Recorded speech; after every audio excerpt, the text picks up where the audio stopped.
Happy Sunday, everyone. Welcome to this Instagram Live. My name is Kelly Edwards, and today we are going to be talking again about the John Oliver segment he had on homeschooling. And I'm going to be joined here by Liana Francisco, my good friend. And just as a little bit of background, we started this conversation last Sunday, and what we're hoping to do is just have like a community kind of open conversation every Sunday. Hey. Hey, Liana. I was just kind of like introducing the topic. So we're just, Liana and I and Robin and some of our other homeschooler friends, parents, thought leaders are just kind of like wanting to have this space on Sunday so that we can just spend some time learning together, talking about hot topics together, just really kind of being here. And we're just so grateful to have you guys. Today we are talking, it's kind of part 2 in a series, kind of having a conversation about what John Oliver brought up a few weeks ago on his HBO show, and it was a segment on homeschooling. And he was very concerned about homeschooling and regulation was kind of the main gist of it. And last weekend, Liana and Robin Robertson talked about kind of like the safety issues of having regulation around homeschooling. And you can talk to that a little bit if you need to in a minute here, Liana. But what we're going to talk about today is educational needs, because that was something that kind of came up that we wanted to tackle also. And how do we know that educational needs are being met? That was one thing that he brought up out of a concern for homeschooled children. So we'll tackle that today. We'd love to have input. We're posing the question to not only ourselves, but to you all. And so we'll just give quick introductions and then we'll get going in this conversation. While you're introducing yourself, Liana, I'll try to type it in the chat. Perfect. Oh, I love it. Okay. Well, hey everyone, I'm Liana Francisco. I'm a grown unschooler. That's the big thing that I do in these homeschool spaces is talk about my experience as someone who was unschooled. I'm 40 years old, so I was unschooled in the 80s and 90s, well before most people were homeschooling, let alone unschooling. It was super radical at the time. And so my whole life, I've had the conversations about, what do you mean you didn't go to school? And is that even legal? And who checked in on you and made sure you guys were okay? And how did you learn math? All the conversations, right? And what I bring to these spaces is the fact that the lived experience that unschooling, in fact, can work, and that you can make radically different choices to educate your children and still have them turn out just fine. I've done a lot of higher education.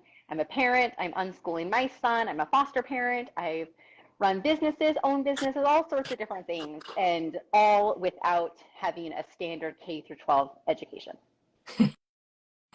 You're okay. I'm okay. I'm housed. I'm housed and fed. Yes, and I think that we can kind of get into like values and what it is as parents at large, whether we are homeschooling our kids, whether our kids are in a more conventional school, private school, some sort of alternative school. Every parent, besides parents who are from last week's topic, most parents are looking for the best interest of their kids. And at the end of the day, we all want them to be housed and capable and happy. These are just like basic things we can all agree on. And then we also may want other things that are more in line with our family values that brings us to homeschooling. Yeah. But a quick intro on me for those of you who don't know me. My name is Kelly Edwards. I'm the creator of the 90-minute school day, which was the solution that came out of my homeschool burnout from kind of bringing the school home. So unlike, I can look at this, so I'm here for everybody who has a story like mine and is unlike Liana. I wasn't unschooled. I was traditionally educated, never thought I'd homeschool. Brought my daughter home for attachment, brought the classroom home because that was my frame of reference, and it didn't work. And so having a school model at home did not work for my family. And so we had to figure something else out. And that's where the 90-minute school day was born. And that's what I help parents do, is to transition away from that school mentality and into natural learning, which is self-directed and student-led. And so we can kind of get into that, because of course, when people are like, oh, one's an unschooler, this other lady's talking about natural learning, what is that even? Do they do anything? What do they even do? We do lots of chores. No, we're good. Yeah, chores. We make them work really hard. Maybe we should start with that, right? Yeah. So let's start. Maybe we'll start there. So the question we're answering is, like, how do we know? And this is a question that you and I field a lot. How do I know that what we're doing is enough as homeschoolers? Because, like you pointed out last week, most homeschoolers are homeschooling for like legitimate reasons. They are like loving families. They're incredibly intentional, and they are extremely concerned about the same things that everyone else in society is concerned about. How do we know that they're getting enough education, and what is that even? So let's take it away. Go ahead. Yeah. So do you mean how do we want to approach from the perspective, like, how do we, or the way, what I think is helpful to think about it is, as a homeschool parent, how do we think about, am I teaching my kids enough stuff? And how do I respond to the person that's on the outside saying, you're not teaching your kids enough, or your kid isn't at grade level, or they wouldn't be able to pass this standardized test that my kid just took, or something like that. Because oftentimes we hear the stories on the extremes of the spectrum, right? We hear the stories of the homeschool kids that are prodigies, that are like, you know, in PhD programs at 12 years old, or we hear of the kids that are 12 years old and just cracking open a book for the first time and just barely learning how to read, right? And from my perspective, both are valid educational choices. One thing that I think is, I just want to say perfectly clearly in this conversation, is every single state and every single country has really different rules and regulations for homeschooling. So the most important thing you have to do is to be in line with what your state or area, whatever your government is, that you are in line with the educational requirements of homeschooling your child. You do not want to be outside of those. You can work within them. You can work with professionals to help you understand how to be flexible within them to still meet your family's goals around homeschooling, but make sure you have to be in compliance. Like, you just got to do that. That's really, really important. So number one, that's a huge benchmark for you to know that you're on track. But then for me, I think of homeschooling as raising children. You're raising children, and children are going to be adults someday that require a lot of skills. So many different skills. They need to know how to be out in the world independently. They need to know how to have conversations with people to get things that they need. They need to be able to navigate conflict.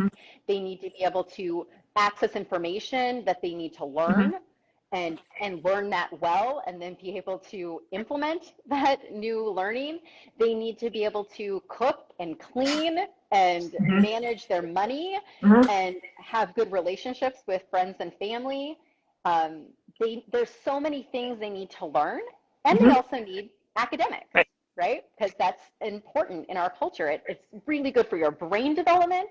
It's really good for your personal development and your thinking about the world in new and different ways. It's so important for you to just have some even just practical skills in academics, right? So from my perspective, I just really want to ground into the conversation that homeschooling is raising your children to be prepared for life. Number one. Yeah. Homeschooling is parenting. And we just also are making sure that they have the academics that they need to be a contributor to society. And so that's what homeschooling families do. And then families that send their children to school are doing the same things, but they are trusting the educational body in their area to do the academic work with their children. So in a sense, a homeschooling family is doing it all, and families who are more, the numbers are bigger in society, right? Most people send their kids to school. They're outsourcing the academics. And the child care. And the child care. And the child right? care, right? And And so academics don't take 8 hours. Right, exactly. That's a great point. Yes. And so, like, that's kind of the framework you and I are looking at it. And I think any kind of parent, including John Oliver, feel free to chime in. I don't think he's going to be paying attention to us, but What? We just sent him the link. he should be. Um, but like, so that helps, because a lot of times when people think of homeschoolers, they have, especially when they're like of the age of a parent, they have this fear and they have these stereotypes in their minds that, like, John Oliver was concerned about in his segment. Like, they're French, they're doing this on purpose for some sort of like really terrible reason, whatever it is. And it's like, no, actually, they've taken back agency as a parent because of whatever the reason. There's lots of reasons people homeschool. Like, my family is homeschooling for attachment. We're a foster adoptive family. You were raised that way, and like, it really was life-giving for you. Would you like to chime in any other whys? Yeah, I mean, I think for me, it's honestly, I feel like maybe because I was raised that way, I just can't imagine a child not having their time being their own. Yeah. Like the fact that you could live. I mean, I wouldn't as an adult. I have before, when I've had full-time jobs or when I've been going to school full-time, like, have so much of your time not be your own and be expected to be somewhere from this time to that time all day long. And to me, that's no way to live. Yeah. And, Or you have to get permission to go to the bathroom. Like, that's a basic human need. And like, you don't have autonomy over that, really. You've got to like wait for someone to give you permission, which we understand from like classroom management. You have to do something about it. But it is, so we're just kind of, we're having this conversation to have people think of things differently. And one thing I think is helpful as we're looking to like, well, how do we know about the educational needs? Like, I was thinking about two things when you were talking, because when we talk about regulations, it is important to know what the regulations are in your area so that you can remain in compliance. And the funny thing I think about that is, the place as a homeschool coach, I tell parents to go, number one is to check with your local governing body, but sometimes who you talk to locally at the school board, depending on who you're calling, may not have that information for you. Yep. Definitely Google the homeschool requirements of your state, but then again, you have to be doing some sifting. So where I send my homeschool coaching clients is to HSLDA, which John Oliver, he was kind of throwing some smack talk on them. And what they do is they have a beautiful map of the United States of America. So this is kind of America specific, but then you can click on your state and you can read right there really simply what your requirements are and how you remain in compliance. And so that's super important. So I'm in West Virginia, and we are not like totally just a notice of intent and we're good to go. We have to like let the school board know that we're homeschooling, and then we have like we have to keep yearly records, and then we have to report in every couple of years. And then that can look a couple different ways. So that's what it looks like for me. We remain in compliance in our state. That's one of the biggest concerns of homeschooling parents, for all the things that you mentioned in your conversation with Robin, which we'll link. But that was one thing I wanted to get to about, like, okay, so that is one way with how we know what we need to do. And depending on where you are, like if you're in California or Massachusetts or New York, you've got like more stringent regulations where you have to be logging hours, or you need to be under some sort of umbrella school. There's different things. Where I am in Washington, it's even less than you have. Yeah. Okay. Why don't you share what it looks like up there in Washington? Washington State, you have to obviously have a declaration of intent to your school district once a year after your child is 8 years old, and every year after that, but not until 8 in Washington State. And then you have to teach a certain number of subjects throughout your homeschooling time, and they have specific types of subjects that you have to make sure are addressed within your homeschooling. Not even every year. It just says you have to teach these things. And then once a year, you have to do an assessment of your child. It can be a test or a non-test assessment, and you retain the records of the results of that assessment. Okay. So that's it. So let's start right there to answer this question of like, how do we know educational needs are being met for this child? I had a follower of mine write into me today, and I'm going to read it because I thought this was a good question. She said, well, how do we know the educational needs are being met for kids in bricks and mortar schools? And I was like, I'm going to write that one down. we're going to put that up there because that's a good question. And I think this, right, what you said is a great example of why this looks different for homeschoolers than it does for schoolers. So when you're in school, you're dependent on a teacher to disseminate information to you and crowd management. Like that, we all kind of understand that paradigm. But if you're homeschooling, then actually the only reason that we push reading, well, I mean, they have lots of reasons, but the real reason that we push reading at such young ages in like kind of this school model is so that it takes the pressure off the teacher. Third grade and up, she's not having to, you can read the instructions on your own, in other words. And so but some kids aren't ready to read that early. Some kids, the reading age, they've looked at it, is between 4 and 12 years old. So you might have this child that developmentally in a homeschool environment is going to be getting a wonderful education, but they themselves can't read, and it's okay, and they're 9 or 10 years old. Yep. And so that's why in a homeschooling situation, you can still remain compliant. You're still educating your child, but they're listening to audiobooks and you reading. So they're still getting the content. Maybe we need to break that down. We're still getting the content. They're still getting the knowledge acquisition that they need, but they aren't ready for that skill yet. And if they were in a school, they would start getting labeled. They would start to have hits on their self-esteem. They would start having bullying. And like, they're just, for whatever reason, the way their brain is wired, they just aren't there yet. And so, and you know, there's obviously things like dyslexia and learning disabilities that factor in here. And so there are ways to approach that in the school system. But if that doesn't work for you, and a lot of my clients have neurodiverse kids, mine are neurodiverse, you bring them home out of frustration of everything that I just mentioned. And so when you're in a homeschooling environment, you can pace your child so they can, like, I test my kids. We can do a portfolio review, which is we kind of keep track of their work, and they sit down with a certified teacher each year, and she or he will like look at the work and pass fail the child per that grade. Or I can test my kids. So I do bubble tests. They're standardized tests, just like kids across the nation are taking in schools. So far, my children don't have an issue with that. But if they ever get test anxiety, we'll do a portfolio. And we have in the past because I've missed the deadline on the bubble test. But I've remained in compliance. And I think it's also helpful to recognize that, like, these parents are complying with these standards, but then these standards are there, you know, and it's arbitrary, because we can just get into like Liana, how can you tell us that you are really as educated as me? You can't. Like, you don't know how educated I am. I don't know how educated you are. I'm not sure I could really even, someone said it up here in the comments earlier about what education is.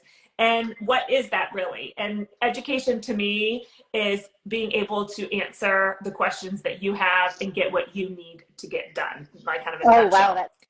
Wow, that's interesting. And I do talk about that a lot. I do say that to me, success in homeschooling looks like a person going out into the world that knows what they want, knows how to get what they want, including accessing knowledge and gaining new skills, learning new information in order to get the things that they need accomplished in their life. And that is such a broad spectrum. Like, I get that, right? And then, the other thing I always say is a confident learner, right? Someone that knows that they can learn. And that's really what I focus on right now with my son, who's only 6.5. Like, I just make sure he knows he's really good at learning, and we do tons of learning just through life and living. And every once in a while, he picks up something structured that he likes to learn because he's excited about that. But, I know we're getting like way over on our time probably because we're not wrapping up at all here. But we're gonna just get into it. We're gonna keep going. I think oftentimes homeschool families, they have the approach of incorporating life skills into their homeschooling, into their world. And so for me, for sure, like, living well from the time you're born into your family or adopted into your family, or however you get into your family, from that moment on, you're a full member of the family, which means you have responsibilities, you have rights, you have joys, you have it's like you get to do and learn how to be a member of that family, and then a member of your community and like your culture overall. And so those skills of being able to feed yourself and dress yourself and maintain your home and do things that bring you joy. And those things are just as important to me for young children in particular Mhm. as they are as any academics are. I mean, I cannot tell you the number of kids I know that still are not competently Mhm. wiping their own butts and they're being sat in chairs doing like reading exams. Right. I'm sorry, which is more important, wiping Mhm. your butt or reading at 6 years old? Like, I'm sorry, Well, like, let's get our priorities straight. and let's talk about like how many kids don't know how to do laundry when they go to college, or so they might have graduated magna cum laude from their high school, but because of just the way school is structured, and this is no shame, no blame, but like you're in school all day, you're doing after school activities, and you have mountains of homework, and then your weekends are available. Like Yeah. you don't have the time to be able to do it all, and there's obviously like gaps everywhere. There's gaps in a traditional education, there's gaps in homeschool education, there's gaps in my Yeah. education today, which is exciting because that's what makes me a lifelong learner. So if I'm curious about something or I have a need, I need to acquire this information because of, I'm taking a next step somewhere, even if I'm not particularly interested in it. This is something I need to acquire so that I could do that. And so, like, kids don't know how to do their taxes. They don't know basic finances. These are things that are common in our culture of just like a lack of education around that. Whereas a homeschooled student, and we're particularly talking about the John Oliver segment where he was like, had this girl and she had her little chore chart, in the Yeah. space behind her. And yeah, oh my gosh, that does look kind of extreme when you're looking at it through a schooled lens. Like, oh my gosh, my children don't do all this. Like, that's child labor. And it's like, these kids are at home all day. They're making the mess all day. They need to be learning how to just do life, like you said. And so, yeah, my kids do more chores than their contemporaries who go to school, but I'm actually doing them with them. And so there's so many teaching moments in that. And there's so much, we have a lot of fun with our chores, right? Not all the time. Sometimes it's just not fun at all. Sometimes we're just cleaning the house because it has We're to just be like, done. if you want to go to like my kids on Friday, I was like, we're going to go meet, because we normally have fun on Friday, but we had kind of a crazy week last week. People were sick. It was like, we need to clean the house. No, I said, who's going to our like little group this afternoon? Who wants to go? We all raise our hands. And then I was like, okay, if you've raised your hands, that means you're going to help me get this house cleaned so we can go. Otherwise, I'm going to stay here and clean the house because we have company coming over. And so everybody was like, mom can do it by herself, or we can help mom, and then we can all go have fun. And so we all worked together. So, this is just, again, family life, right? Yeah. This is just how families operate. Yeah. And I do think it's really relevant. Like, if you were to look at a child that is, let's say, 10 years old that is being homeschooled, Mm-hmm. and you might see a kid that's 100% grade level. You might Mm-hmm. see the prodigy. You might see a kid that's still learning some academic skills. But I bet you that that kid that's still learning academic skills Mm-hmm. has some very impressive life skills or Mm-hmm. a special interest that is very well developed Mm-hmm. compared to their school peers. Yes. So, for example, my 6.5-year-old son, he's still learning how to read independently. He's like at the super baby steps of learning to read. We read books all the time. Mm-hmm. He's always getting information from not so much audiobooks, but from us. We just Mm-hmm. read to him all the time. But he knows how to cook. Now, when I say he knows how to cook, like he really knows how to cook, Mm-hmm. and he really knows how to vacuum because he likes it. We haven't been making the dude vacuum, but when we're cleaning, he's just part of the family, right? Mm-hmm. He folds laundry. He can do so many things. I mean, he can make dinner. I mean, I do the oven for him, but otherwise he can really cook for our family at 6.5 years old. And that's because we have had the time and he's had the time to develop that Yeah. skill with him. And does it matter that he can't read independently at six No. and a half? No. Is that going to matter when he's 22 years old or 17 years old? No, Mm-hmm. but he is going to be someone that knows how to make dinner for himself and his family or his friends. When I went away to college, I went to college when I was 16 at first, but I did community college and stayed at home with my family. And then I transferred to university when I was 20 and got married shortly after that and was living in an apartment off campus. And I could cook for my friends that were in college, and they would come to my Yeah. home and they were like, you guys are like grown-ups, because I had made lentil soup without a recipe, and there was like bread that I baked. They were like, and I was like, you don't you don't know how to make soup? Like No. from beans and onions? Like it's Mhm. not hard, right? But if you've never been given the opportunity. So what I look at is a well-rounded human that's ready to take on the world independently. Yeah. And academics are, of course, an important part of that, but it doesn't have to come as early as we think it has to. Mhm. Yeah, yeah. Your story on how you learned math Yeah. is one of my favorites, as you know. But and just before that we got on here, you were just talking about how your 6-year-old son is now starting to get interested in learning how to read because he's getting interested in Yes. gaming, and he's realizing like to move ahead in the games independently, you're not always available to read for him, and so he needs to pick up this skill, and so now there's meaning and like relationship to the subject that it's relevant to him. And if you're in an environment that is not abusive and you have something to read and you're with people who know how to read, literacy is not the overcomplicated, or you don't have some sort of learning disability. Literacy is not this overcomplicated thing that we all kind of make up in our heads. I put a reel together yesterday thinking about this conversation today. Like, homeschooling is only hard because we are overthinking it, we're over engineering it, we are looking at everyone else instead of like listening to ourselves and getting really intentional of supporting our learners. Because our kids, their interests, if we allow them to follow their interests and we support them, that has ties to all the other subjects. So we can check off science, history, English.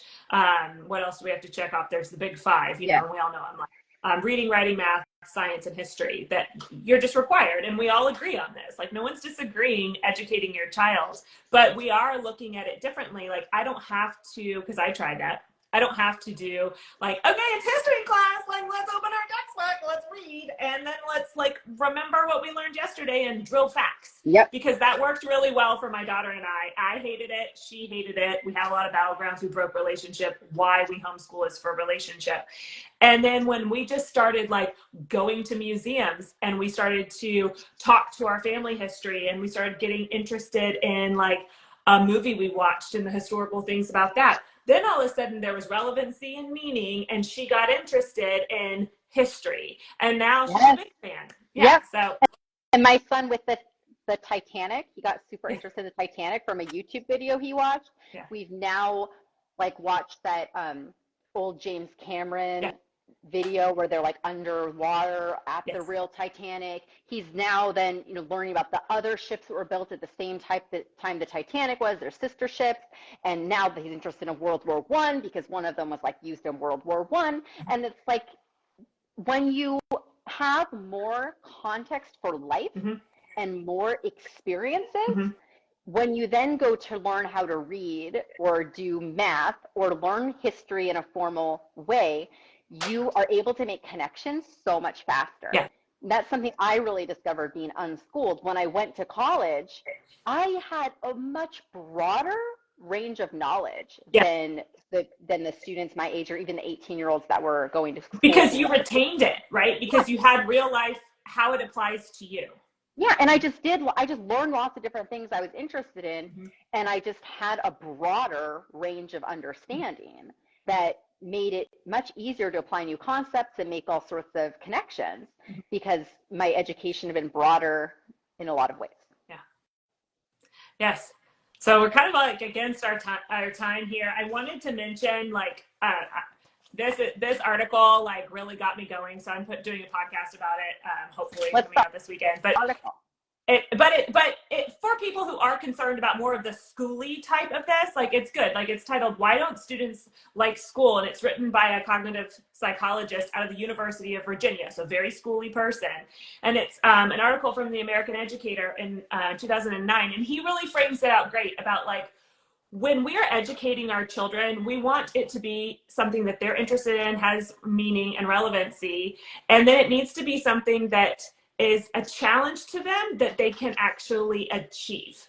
And so if you have a third grader, but the third grade math curriculum you're working with in your homeschool is too hard for them to feel successful, then you have the agency as a homeschooler to drop back and do that second grade math curriculum, so that you can give them something that they feel like they can be excited and interested in. And you can do the same thing with if your third grader is bored and it's not fun and they're not engaged, then you can ratchet them up. And this would be wonderful to be able to do. And the article talks about it because it's about school. But we can't make all of those accommodations for a personalized education in a school setting. It's impossible because the ratio is 1 adult for 30 kids, whereas you have a much lower ratio of adult to kids in homeschool. So I wanted to make sure that we left off with a really strong call to action to the benefits of homeschooling. Yeah.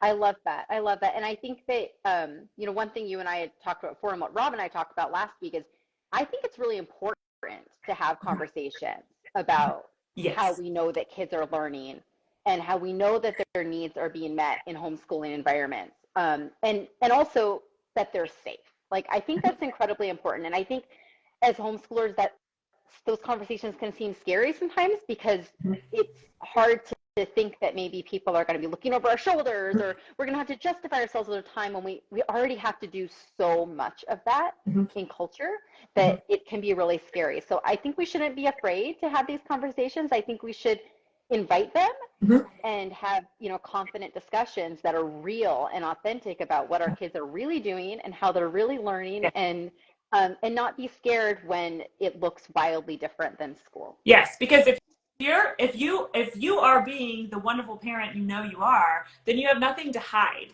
And even if your child and their learning journey looks different than the standard that has been set by society, like this is where we just need to dig in ourselves and be in community with one another. And absolutely, I'm right there with you. And you and I are both foster parents, so we are certainly big on child safety. And you and I have the state in our home.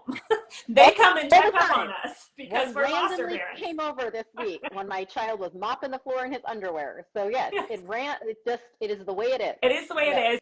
And we have those regulations here in the United States and in the countries that have homeschooling that is legal. They do have parameters, and we should be relooking at these, and we should be talking about, like, where are the lines, and should we ratchet them up, should we take them down? These are excellent conversations to have, because conversations is how things stay in touch and how we all can stay safe and how we can continue to modify things as our culture grows, as things develop, and learn from one another. And I mean, isn't that what this is all about? Right? Yeah. And one of the things I said last week is I was just so excited that homeschooling was on the main stage of the world for a few weeks. And from the perspective of, for the most part, being a super valid choice that is educationally appropriate, and that there's now so many homeschoolers that we actually need to address some of these issues is really cool. It's totally a different world than 35 years ago. He's marketing. Growing up. Yeah, it's working. Yeah, it's pretty cool. That's awesome. I wanted to just kind of scroll back through here. Thank you, everyone who's joined us, who's come and gone, and maybe watch the replay. I just want to make sure we didn't miss anything. Okay, Carrie says, I wouldn't know the answers to a test another adult took, so why would I think kids in school or out would? However, I might know something more about something else. And that's what it is. It's like education, it's all subjective. Like, we can make standards, but people are different. Okay, Sarah says, oh my gosh, I was just thinking about you. I saw your last reel. Okay, so she's talking about the reel I said yesterday, which is just like, we all overthink it. Even like our litigators, and we were like, well, if you don't know this by this, then like, ooh, but really? But really? Okay, very good points. I agree with it. All right. And then Erin said, living to your potential within the context of your individual life. Yes, that's how she was answering my question of how do you all define education or success. That was a great answer, Erin. And then Carrie said, love it. I get the, oh, she's referring to me in my illustration. Are we getting company? Why do we have to scrub the floors? because they need it, company or not. Amen. Yeah, we need to have like hygiene. I'm glad I'm not the only one on that. So, okay, no, that was it. So, where do we go forward? Are we going to like tackle another topic on John Oliver? What do you think? What do I think? What do I think? I think that we've talked a lot about it. I'm not sure that there's more. I think we should see if more questions come up and Yeah. go from there. What do you think? I do think that. And one thing I was thinking about while we Yeah. were kind of planning to talk about this is the holidays are coming up. And I know you and I each November are talking about saying no in November and how do we kind of get on board with that and boundaries. So, maybe that's a conversation we can have. If someone else has suggestions, let us know. But we are trying to be consistent at this time every Sunday. We'd love to have you all join us each week, give us our questions and be more interactive, or you can just listen to me and Liana, Robin, and some of the other Clubhouse hosts get together and chat homeschooling. Perfect. That sounds good. All right. Thanks so much. Talk Good soon. to see you. Bye.